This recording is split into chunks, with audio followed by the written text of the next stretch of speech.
2019年第8條題目咧就係講科學探究嘅。今次我哋要研究嘅動物咧就係蝙蝠啦。咁佢哋係夜間出沒嘅動物啦。咁啊，夜晚黑黑麻麻嘅時候啦，咁究竟啲蝙蝠係點樣喺黑暗當中迴避障礙物嘅呢？咁呢個奧秘咧都曾經令科學家多年嚟都係百思不得其解嘅。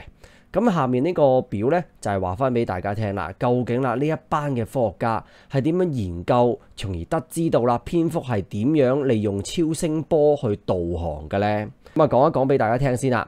咁啊一開始啦，18世紀末咧，咁啊啲科學家就發現啦，原來呢啲蝙蝠咧，即使係盲咗咧，都仍然能夠避開障礙物嘅。第二啦，如果我哋用啲蠟啊去堵塞咗蝙蝠嘅耳仔咧，啲蝙蝠就會撞上啲障礙物噶啦。跟住嗰140年咧，咁唔同科學家即使佢哋知道咗過往啦斯伯蘭扎尼同埋朱莉娜嘅研究結果啦，科學家仍然係繼續探討緊啲蝙蝠究竟係用啲咩嘅感官去導航嘅呢？因為去到1930年代啦，皮爾斯就研發咗能夠偵測超聲波嘅儀器啦。跟住去到1938年，格尼芬同埋加蘭博斯咧就利用咗皮爾斯嘅呢個儀器去展示咗蝙蝠係能夠發出超聲波。之後啦，佢哋都知道咗蝙蝠係點樣利用自己產生嘅超聲波去導航嘅。成個時間線啊，對於唔同嘅科學探究咧，我哋都有啲概念啦。咁我哋先睇第一部分咯。根據斯伯蘭扎尼嘅觀察啦，對於蝙蝠迴避障礙物嘅能力啦，咁我哋能夠得出啲咩嘅結論呢？咁呢條題目啦，其實就考我哋直線抽擊答題法啦。根據翻個實驗嘅結果，即使盲咗嘅蝙蝠咧，都仍然能夠避開啲障礙物嘅。咁所以我哋要發現啦，其實佢要去飛行去導航咧，唔係依賴視覺啦，係咪？咁所以啦，非常之直接嘅答案啊，就係啲蝙蝠當佢要避開啲障礙物嘅時候咧，其實佢冇用到視覺嘅。呢個就係呢個觀察最直接了當嘅結論啦。咁過往都有類似嘅題目㗎，講血型啦，講實驗啦，其實都要我哋去得出一啲結論。呢條題目咧係反反覆覆要我哋得出結論嘅，所以直線抽擊答題法咧，大家一定要學識咯。咁跟住去到第二部分咧，就係講科學嘅本質啦。咁根據翻頭先左手邊呢堆發生嘅事件啊，就幫我哋研究得到、發現得到蝙蝠係以超聲波導航嘅。咁整個過程當中啦，展示咗某一啲嘅科學嘅本質啦。科學係基於嚟自實驗嘅證據啦，科學家嘅研究係奠基於其他科學家嘅成果啦，技術對於科學嘅發展有一定嘅影響啦。咁而家啦，佢就題目要我哋選擇任何兩個嘅科學本質嘅範疇啦，再展述翻呢兩個範疇咧點樣喺呢個上述事件當中咧去展示出嚟嘅。嗱，咁今次由於係解題俾大家聽啊嘛，咁所以咧我哋就解晒3個啦。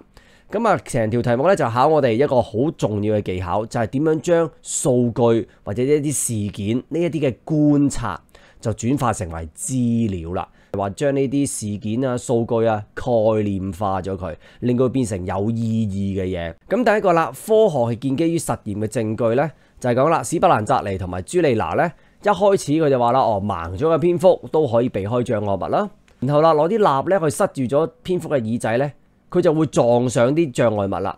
嗱，根據呢兩個結果，你就可唔可以貿然走去講啦？好簡單啫，就係因為呢啲蝙蝠係用超聲波導航嘅，鬼知咩？所以啦，根據呢兩個實驗結果咧，我係唔能夠話到俾人哋聽，究竟蝙蝠係點樣導航嘅，直至到其他科學家係發明咗探測超聲波嘅裝置。依啦就去到科學家嘅研究係奠基於其他科學家嘅成果啦。咁當咗 Griffin 同埋 PS 佢哋所利用嘅裝置啦，就能夠顯示得到蝙蝠咧係能夠發出超聲波。Griffin 咧係基於史伯蘭扎尼同埋朱莉娜嘅實驗結果啦，去顯示翻蝙蝠係能夠發出超聲波，從而先能夠證明得到蝙蝠係用超聲波嚟作為導航嘅有力證據啦。第三咧就係有關於技術啊、科技啊，對於科學嘅發展咧有一定嘅影響啦。咁唔難理解嘅就係由於有 PS 呢一部儀器去能夠探測到超聲波 ，Griffin 咧先可以利用呢個儀器去顯示得到咧蝙蝠係能夠發出超聲波，跟住我哋先可以再研究下究竟蝙蝠係點樣利用超聲波去導航嘅。跟住啦就到 Part B 啦，講完蝙蝠咧就講佢嘅獵物咯，就係一啲飛蛾啦。咁啊，蝙蝠咧就會以飛蛾作為獵物啦。咁呢幅相咧就顯示咗一個飛蛾嘅一個翼尾啦，有個特定嘅長度嘅。咁啊喺發現咗蝙蝠係以超聲波導航之後啦，咁啊啲科學家就提出一個假說啦，佢認為咧飛蛾嘅翼尾咧係可以擾亂到蝙蝠所發出嘅超聲波嘅，從而啦就幫助到啲飛蛾去避開蝙蝠嘅攻擊。咁為咗去測試呢個假說係咪正確啦，咁啲科學家咧就修改咗啲飛蛾嘅翼尾嘅長度啦，有啲長啲，有啲短啲啦，然後咧量度下佢哋避開蝙蝠攻擊嘅成功率。呢個圖表咧就顯示咗翼尾嘅處理方法同埋實驗嘅結果啦。咁你睇翻 A、B、C、D 啦 ，A 咧就係冇處理到嘅 ，B 咧就係將個翼尾咧切咗再黐翻埋一齊 ，C 咧就將個翼尾切斷咗。D 咧就係將個翼尾加長咗嘅，咁所以你見到5cm、5cm、2cm 同埋6cm。去到 Part B 第一部分咧，佢有兩個問題嘅。第一個問題咧就係研究翻處理方法 A 同埋 B 佢哋嘅實驗結果。從個結果我哋能唔能夠有啲咩嘅結論呢？到第二題問題咧就係就住呢個研究嘅實驗設計啦。咁啊究竟啦處理方法 B 有啲咩嘅目的呢？佢個 purpose 係乜嘢呢？我哋做咗擊破啦，先解決第一條問題啦。處理方法 A 同 B 嘅結果究竟會幫我哋得出啲咩嘅結論呢？咁呢條題目啦就考我哋分唔分得清 IV 同埋 DV 啦。IV、DV、IV independent variable 就係個因嚟嘅，就係我哋嘅翼尾嘅長度啦，係咪？咁啊有啲短，例如5cm、5cm、2cm、6cm，呢個係我哋改變噶嘛？呢個係 IV。咁我哋點樣去改變呢？就透過啦剪咗佢啦。同埋駁長佢啦，而去到個果咯 ，DV 咧就係啦，呢隻飛蛾能夠逃脫嘅成功率啦，呢個係我哋觀察嘅嘢嚟噶嘛，咁所以有57%啦、26%同埋65%啦，有個高低之分啦。知道咗 IV、DV 咯，我哋就睇一睇個 A、B 嘅處理方法啦。發現 A 咧就係冇處理過啦 ，B 咧就係切斷咗個翼尾，跟住再黐翻埋嘅。佢哋嘅翼尾長度都係5cm，而逃脫嘅成功率都係57%。咁所以我哋發現啦，即使將個尾巴切斷咗，再黐翻埋嘅話咧，係唔會影響到隻飛蛾成功逃脫嘅百分比嘅。所以答案咧都非常之直接噶啦。而喺呢條問題咧，我想提大家一樣嘢，就係有啲同學咧，佢就淨係講個結果嘅啫，就係話啦，方法 A 同埋方法 B 咧出到嚟嘅結果咧，佢哋都有同等嘅成功嘅逃走機會喎。咁其實呢個只係結果，係未去到結論嘅。個結論就係話啦，即使我哋將個尾巴切斷再黐翻埋，嗱佢哋個翼尾嘅長度係一樣噶嘛，就係對個成功逃走嘅百分比係冇影響啊。呢個先係個結論，咁所以大家要分得清結果同埋結論啦。去到呢條題目嘅第二問咯，處理方法 B 究竟喺整個實驗當中究竟有啲咩嘅目的呢？咁所以你要知道到啦，處理方法 B 究竟有咩嘅重要性啦？咁你要諗下啦，究竟 C 同埋 D 究竟有咩咁特別呢？ C 就將個翼尾切斷咗 ，D 咧就將個翼尾又駁翻埋。咁你亦都見得到啦，佢嗰個逃脫成功嘅百分比咧，同 A 同 B 咧係唔同嘅。C 咧係跌咗嘅 ，D 咧係高咗嘅。嗱，記緊啦，我哋仍然都要用直線抽擊答題法㗎吓。不過我哋諗嘅時候咧，就嘗試下逆向思維去諗啦。如果冇咗個 B 嘅時候，淨係得 A、C、D，C 咧就切咗條尾嘅，跟住啦就會有人挑戰你㗎啦。佢唔係淨係睇個翼尾嘅長度㗎，我5cm 變2cm，佢就挑戰你，你剪咗個翼尾啊嘛。隻飛蛾會痛噶嘛，咁痛咯，咪飛得唔夠快咯，咁所以咪俾隻蝙蝠食咗佢咯，解決唔到呢個挑戰噶。我打你一拳你都痛啦，咁你咪行得慢咗咯，都好正常啦，係咪？跟住到 D 啦，駁長咗，咁啊你嘅逃走機會增加咗，唔關你個尾巴事噶，你駁長咗係嗰啲膠水啊，啲膠水咧係能夠吸收啲超聲波啊，你信唔信啊？你有冇得反駁我啊？你反駁唔到我啊嘛，係咪？咁你就唯有啦，擺個 B 響樹啦。嗱，我曾經切過噶，但係我又黐翻埋啊。嗱，切過嘅話，咁你話隻飛蛾會痛啊嘛，係咪 ？OK，咁啊，又睇下你痛唔痛咯。跟住啦，我俾翻條尾你啦，黐翻埋嗱，有翻啲膠水嘅。然後我發現啦，啲飛蛾嘅成功逃脫嘅百分比係一樣喎。咁即係話啦，切咗條尾同埋駁長條尾，其實係真係講緊長度呢個分別。而並非係關個切嘅時候啊，令到佢痛啊，又或者黐嘅時候啊，有啲膠水啊，就會影響咗我嘅結果。所以處理方法 B 嘅重要性咧，就係顯示咗 C 或者 D 嘅結果咧，係由翼尾嘅長度所導致，同切斷同埋接駁咧係冇關係嘅。過往都有類似嘅題目嘅，就係講向光性啊，就係將個莖啊或者將個根啊佢哋嗰個頂端咧切咗佢啊嘛，又或者切完之後啦俾翻你啊嘛，係咪？可能有人會挑戰你噶嘛，你將個莖嗰個頭啊個頂啊切咗佢啊，係因為你殺死咗佢啊，關啲生長素咩事啊？係咪？咁其實成個實驗當初我哋係唔知咩叫生長素噶嘛。咁但係有人挑戰我哋啦，你切棵嘢啊，整死咗佢啦已經，你又真係好似反駁唔到喎。OK， 咁我切咗你個頭，擺翻個頭喺你個身嗰度咯，有反應喎，咁即係我冇整死佢啦，係咪？咁你就可以解決人哋嘅挑戰啦，係咪？跟住啦，就到第二同埋第三部分啦，都要我哋咧得出結論嘅。咁啊，第二部分咧就要比較下啦 AC 啦同埋 AD 呢兩個處理方法嘅結果啦。咁你能唔能夠進一步得出任何嘅結論呢？到第三部分呢，就係整個研究佢綜合咗嘅結論又係啲乜嘢呢？就第二同第三部分呢，都係考緊頭先嘅嘢啦。你能唔能夠將一啲數據啦、事件啦或者個結果啦、呢啲觀察啦獲得咗之後啦，變成一啲有意義嘅資料，就係我哋嘅結論啦。咁啊，先係睇下 A 同埋 C 咯，就係個尾巴呢 A 呢就係正常長度啦 ，C 呢就係短咗。咁你發現啦，短咗嘅時候呢，佢哋成功逃脫嘅機會率呢係下降咗嘅。咁所以啦，根據呢個觀察所得出嘅結論呢，就係切除咗啦，或者短一啲嘅翼尾啦，係會降低咗個逃脫嘅成功率嘅。跟住去到 AD 咯。就係5cm 同埋6cm嘅分別啦，駁長咗，咁佢哋成功逃脫嘅機會率咧，亦都增加咗啦，去到65%。個結果就係咁樣啫。咁個結論係乜嘢咧？咁個結果就係咁啫。咁個結論就係咧，延長咗嘅翼尾咧，就會增加到逃脫嘅成功率啦。咁呢個第二部分咧，相對上係直白嘅。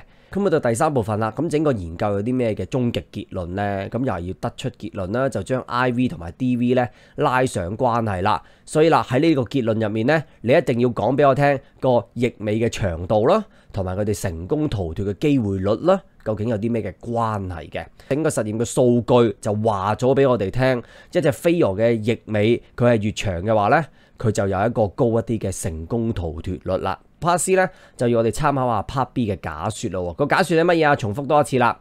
喺發現蝙蝠以超聲波導航之後，科學家提出假説，係飛蛾嘅翼尾咧係可以擾亂到蝙蝠所發出嘅超聲波，因而幫助到啲飛蛾咧去避開蝙蝠嘅攻擊嘅。然後啦，就要我哋描述一下長翼尾係點樣喺個飛蛾當中進化出嚟嘅咧。咁唔使審啦，呢條題目梗係問我哋演化啦。演化係一個過程，就係一個本身已經存在住嘅物種啦，經過一段長嘅時間就衍生咗一個新嘅物種，呢個就係物種形成啊嘛，係咪？咁跟住啦，我哋就要比較下長嘅翼尾同埋短嘅翼尾當中有啲咩嘅好處呢？尤其是長翼尾啊嘛，係咪？而呢條題目啦，亦都考下我哋有關於基因變異對於自然選擇究竟有啲咩嘅重要性啦。你都唔使審噶啦，成條題目非常之直白啦，就係考自然選擇啦，物競天擇，適者生存啦。今日一開始啦，喺飛蛾嘅祖先族群咧，就有存在住基因嘅變異遺傳嘅變異啦。有一啲飛蛾咧就有長嘅翼尾嘅，有一啲飛蛾咧就有短嘅翼尾嘅。呢個就係個變異咯。有變異對於自然選擇有得揀啊！如果全部都係長嘅翼尾或者短嘅翼尾，就冇得好揀啦，係咪？而家有長有短，有得揀啦。邊一個係能夠喺呢個競爭當中生存呢？咁根據翻頭先 Part B 第三部分嘅結論呢，一個長啲嘅翼尾係能夠為隻飛蛾帶嚟一個高啲嘅逃脫率嘅，所以我哋就發現啦，具有長翼尾嘅飛蛾呢，比起短翼尾嘅飛蛾呢，有較高嘅成功逃離到蝙蝠嘅攻擊。然後我哋就要提翻兩個好關鍵嘅概念啦，就係生存同埋繁殖，正所謂適者生存啦。所以啦，具有長翼尾嘅飛蛾呢，生存機會較高。佢哋亦都能夠進行繁殖，去產生更多嘅後代。而經過好多代之後，遺傳咗具有長翼尾等位基因嘅飛蛾呢，就會佔個族群越嚟越多嘅數量啦。咁啊，漸漸啦，短翼尾嗰啲就會被淘汰，咁留翻低嗰啲咪越嚟越長嘅翼尾咯。好，又嚟到一點出發啦。今次嘅題目咧就由科學探究咧所問起嘅。咁啊，當然啦，就先問下科學本質啦。咁今次嘅題目咧好好，1、2、3、4。今次嘅題目好好嘅，佢俾咗啲科學本質你，然後要你喺啲事件度做翻個配對啫。咁下次啦，可能就唔俾啲科學本質噶啦，直接俾翻啲事件你，要你當中做翻個歸納咯。然後啦就係講翻實驗嘅設計啦，嗰3個變項啦 ，IB、DV、CV 一定要溫翻書啦。然後就有關於假説啦，一個假説係啱定係唔啱呢？梗係要做實驗啦，所以啦，我哋就將嗰個譯尾啦剪咗佢啊，接駁翻啊，然後啦就得出實驗嘅結果。但係呢啲結果只係一個數據，我哋要將啲數據進行歸納概念化，就能夠得出一個結論啦。而呢個實驗得出咗結論之後呢，我哋就引申去到自然選擇呢個概念咯。因為我哋發現啦，飛蛾呢，佢哋有基因嘅變異嘅，有啲係長嘅翼尾，有啲係短嘅翼尾。咁經過適者生存啦，有自然選擇啊，自不然就有演化嘅概念啦。所以喺個演化嘅機制呢，拉馬克主義啊、達爾文主義啊，大家又要溫下書啦。咁之前咧都有一份筆記咧俾大家 download 翻，今次咧我都將個 link 咧擺翻喺下面嘅，咁大家咧就可以 download 翻嚟睇一睇咯。咁過往咧都有一啲演化嘅題目㗎，唔單止長題目 MC 都有㗎，尤其是演化樹啦或者演化邏輯學啦，其實都係非常之重要嘅概念嚟嘅，大家快啲溫下書咯。One Night Question 8 is about the scientific investigation, and the animal we are going to investigate is the bat. Who? The Batman. Bats are the nighttime animal, and the mystery of how bats avoid the obstacle in darkness has puzzled scientists for centuries.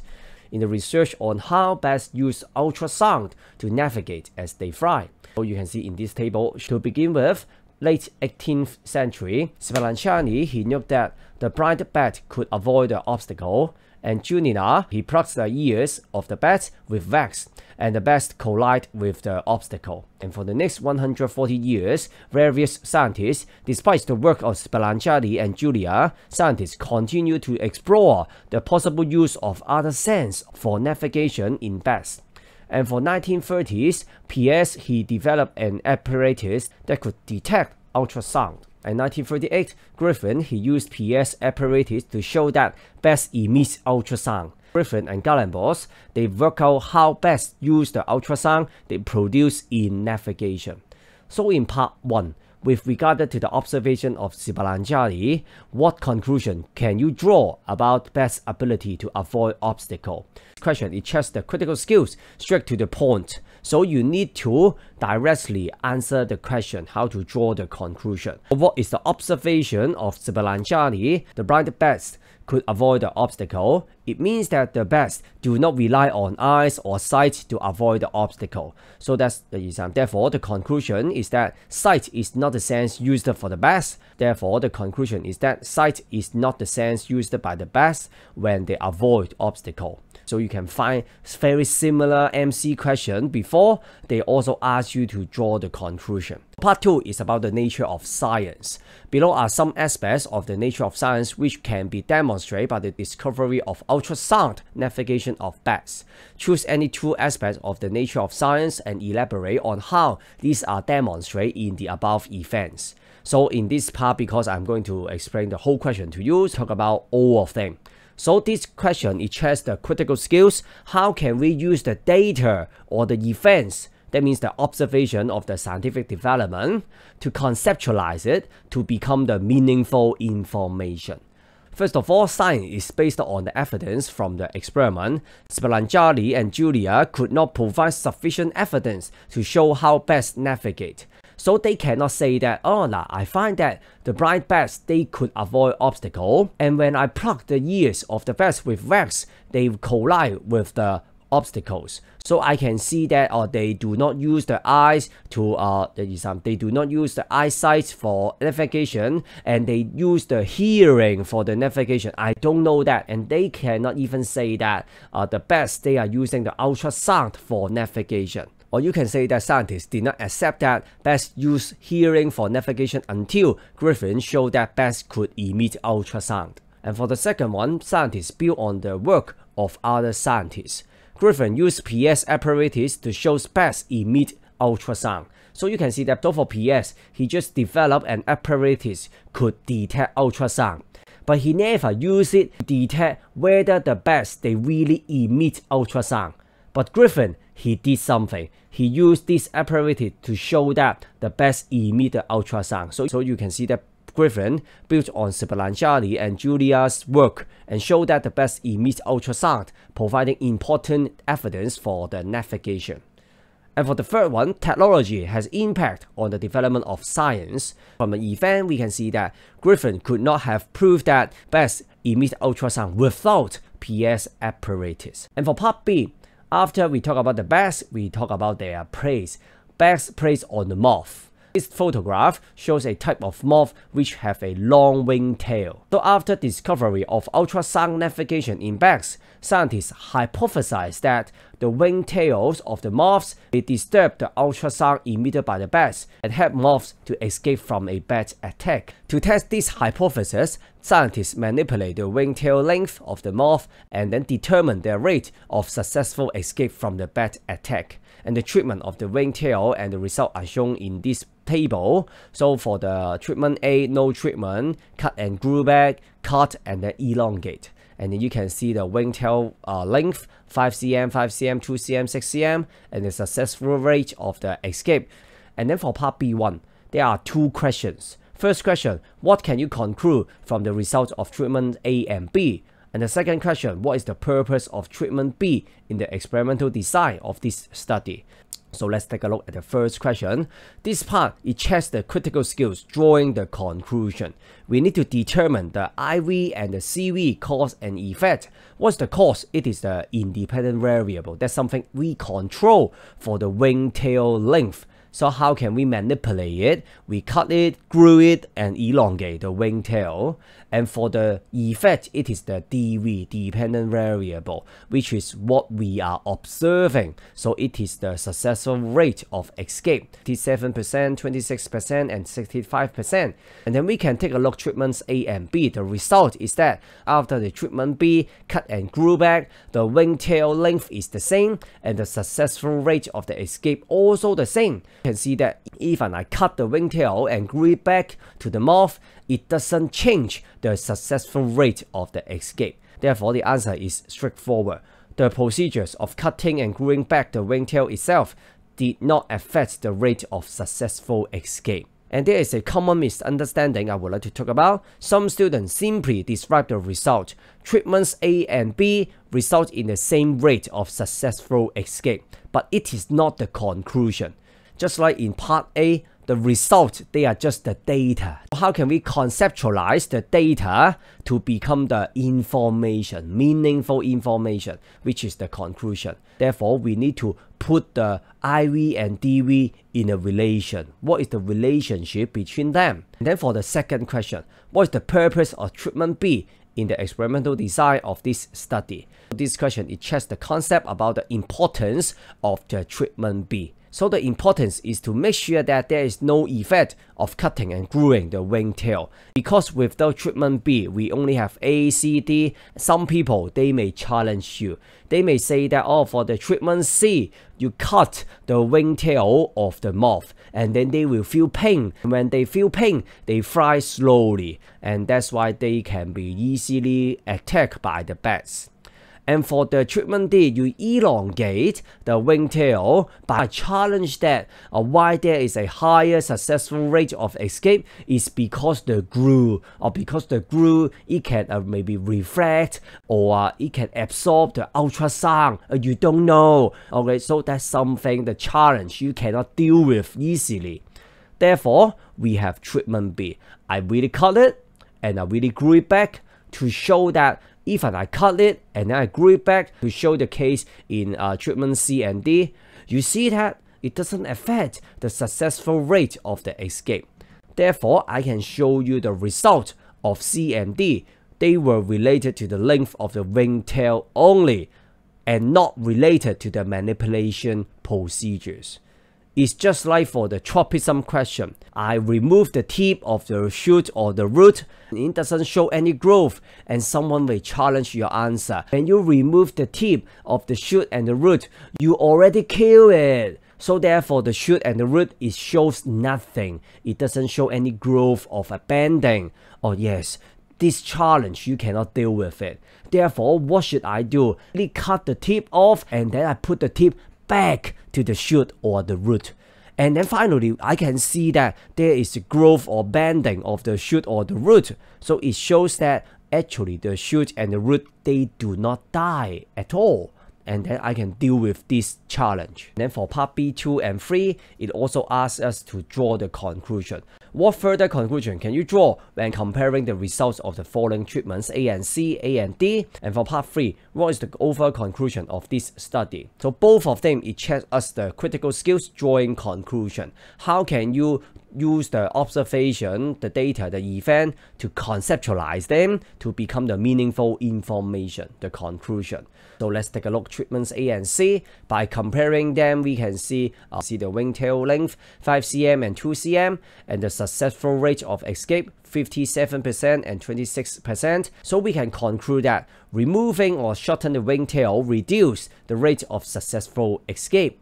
And comparing A and D, you can see the 5 cm and 6 cm, and the successful rate of 6 cm wing tail is 65%. So we can conclude that elongating the wing tail enhance or increase the rate of the successful escape. So what is the overall conclusion of this study? Just like for part B2, we need to draw the conclusion. We have to determine IV and DV and link them together. What is the relationship between the IV and DV? The data show that the longer the wing tail, the higher the rate of the successful escape. So you can see that the question about drawing conclusion is very straightforward. And then for part C, with the reference to the hypothesis stated in part B, what is it? After the discovery of ultrasound navigation in bats, scientists hypothesized that the wing tail of the moth may disturb the ultrasound emitted by the bats and help the moths to escape from the bats' attack. And then we really have the conclusion in part B. So describe how the long wing tail could have evolved in the moth. Question is checking us the definition of the evolution. Evolution is the process by which the new species are formed from pre-existing ones over a period of time. And then we need to compare the long wing tail and short wing tail and relate the specific advantage related to the evolution. And we need to recall the importance of the genetic variation for natural selection. So you can see that for the whole question, very straightforward. We need to talk about natural selection, struggle for survival, and struggle of the fittest. First of all, within the moth population, there were genetic variation with some individuals having long wing tails and others having short wing tails. So you can see that variation exists among individuals within a species, and the importance of the genetic variation is that it can provide the raw material for the nature to select. So in this case, what is the selection force? It's about the attack of the bats. We can get the insight from the conclusion of the part B3. The longer the wing tail, the higher the rate of the successful escape. So the individual with long wing tail have a higher chance of escape from the attacks of the bats than the individuals with the short wing tail. And then we need to mention two important concepts. One is survival and the other one is reproduction. Therefore, individuals with long wing tail have a higher chance of survival and reproduction and reproduce more offspring than the short wing tail moth. And after many generations, offspring which inherit the allele for long wing tails became the majority in the population. It will be longer and longer wing tail, and the short wing tail moth, they will be eliminated in the nature. So let's take a look at the curriculum mapping. This question talks about the scientific investigation. It checks us the concepts of the nature of science. This time the question is very good. Gives you the nature of science already and it asks you to do the matching. So maybe next time it just gives you the events or the timeline, and then ask you to generalize, to conceptualize the events into the nature of science. And then for the scientific investigation, surely we need to decide the setup. So you need to identify the three variables, IV, DV, and CV. And then for this scientific investigation, we check the hypothesis. What is the relationship between the wing tail length? What's the relationship between the wing tail length and the successful rate of escape? When we do the experiment, we have the treatments A, B, C, D, and then we get the result. And then we can conceptualize the result to draw the conclusion. according to the conclusion, we can see that there are different types of moth with longer wingtail and shorter wingtail because there is genetic variation among the moth population. Because the genetic variation, it provides the raw material for the natural selection. So for different moths, they need to struggle for survival. And then we relate the concept of the survival of the fittest. And that's why you need to recall the mechanism of the natural selection. Surely you need to recall the Lamarckism or the Darwinism. This time we talk about the Darwinism. So you can also download the evolution mechanism notes for revision. You can also watch a video for the MC of the long question about the evolution and the evolution tree and the logics about the evolution.